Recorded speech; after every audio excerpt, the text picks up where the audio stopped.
I'm T-Set, and this is a Tea Time Lapse. When I was on my recent trip, I had the idea for a character design where everything fades dark as it approaches the top of the head and the hair.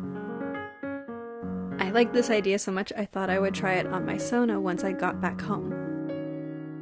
I pretty quickly realized that making the top of the hair also dark would cause issues with contrast and also make it look like there was a receding hairline, so I ditched the hair turning dark as it went up, but wanted to explore the top of the face going dark. This meant that I could play with how far up the dark pigmentation goes, like, do I want it to go all the way to the hairline or not? And I ended up bringing it up towards the horns, but then bringing it down the middle and creating that sparkle star that I use for my Sona. I have some old drawings from back in college of my Sonas having pigmented fingers, and I've been thinking about playing with that for my current Sona, so I decided this was the time to finally explore that. I even added T-Set's star to the middle finger.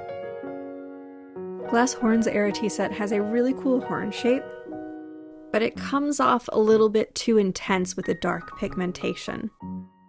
It ends up looking a little demonic, so I decided to reel it back in and make them little horns more reminiscent of satyrs or fauns from Narnia. Make no mistake though, she is still a house fairy or house spirit.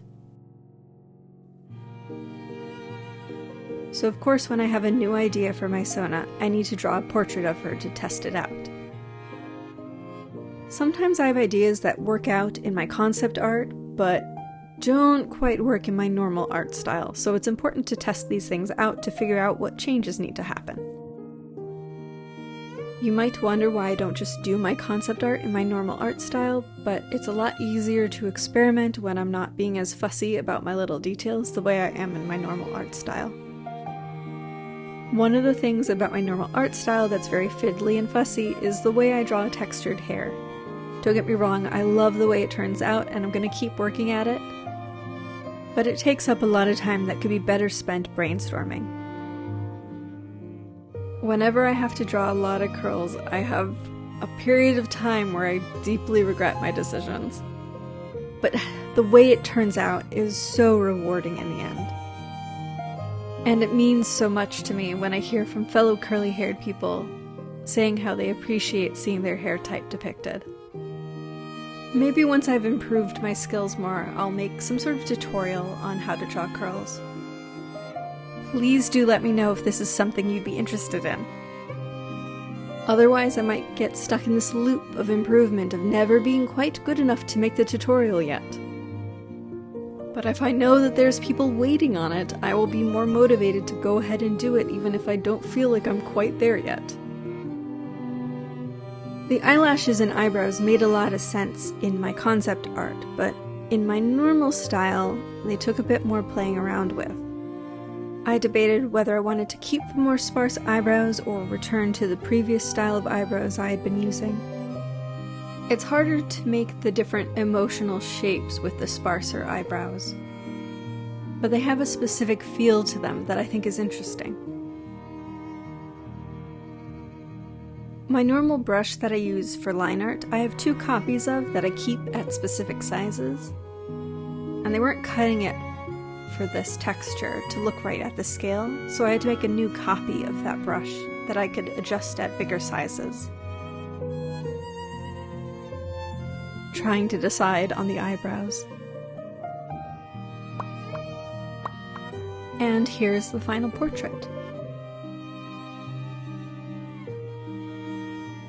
But that's not enough art for a video, and it's also not the piece that's in the thumbnail. Excited for this new variation on the design, I wanted to follow through on an idea that I've had for a long time, which is giving my Sona a Victorian-era tea gown. I won't be showcasing it in this video, but I spent 2 days just doing research on Victorian-era tea gowns and wrappers, trying to understand how they are constructed and the designs that were common in the era, although I adapted things to bring in motifs that I use for my character, like scalloping. Although I did a lot of drawings looking at the delineator archives, I ended up being largely inspired by the solo artist here on YouTube who made a beautiful tea gown that she wears sometimes. If you're one of my patrons, you've probably already seen all of those drawings I did.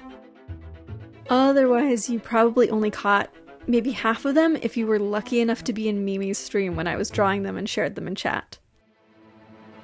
I learned from the previous piece that I need to draw only the outline of the eyelashes when I want this lighter eyelash color to contrast against the darker pigmented skin color.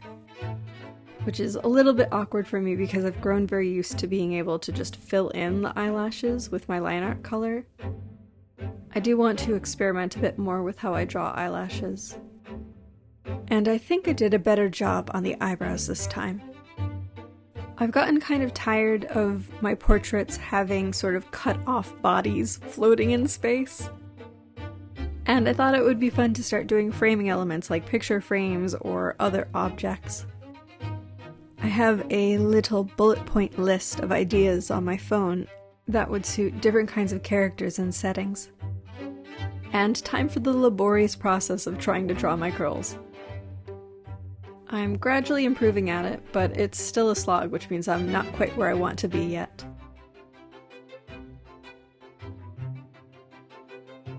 I tried to give myself some tubes to wrap the curls around to cheat, but it kind of ended up hindering me more, and so I ignore them more and more as I go.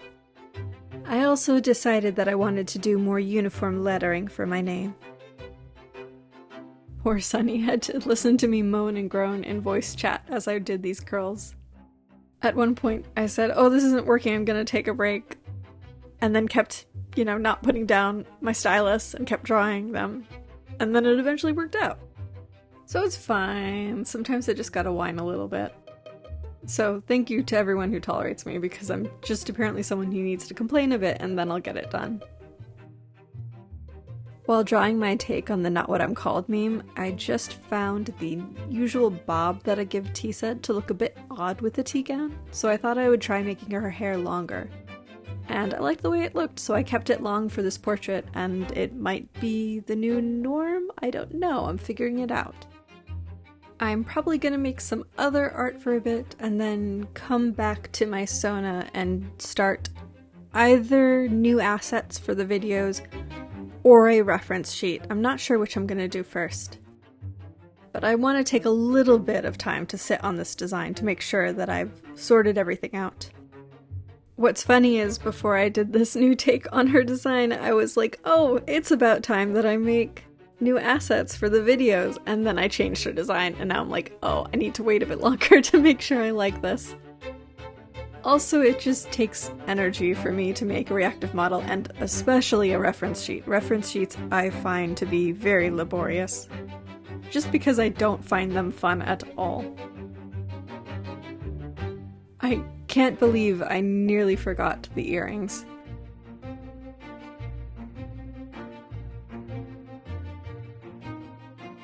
And now for the clothing patterns.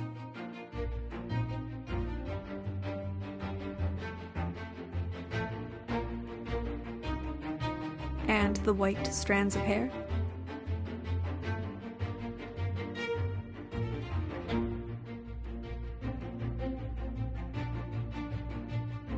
Time for the usual highlights and shading on a couple things like metal and irises, as I usually do on my flat pieces.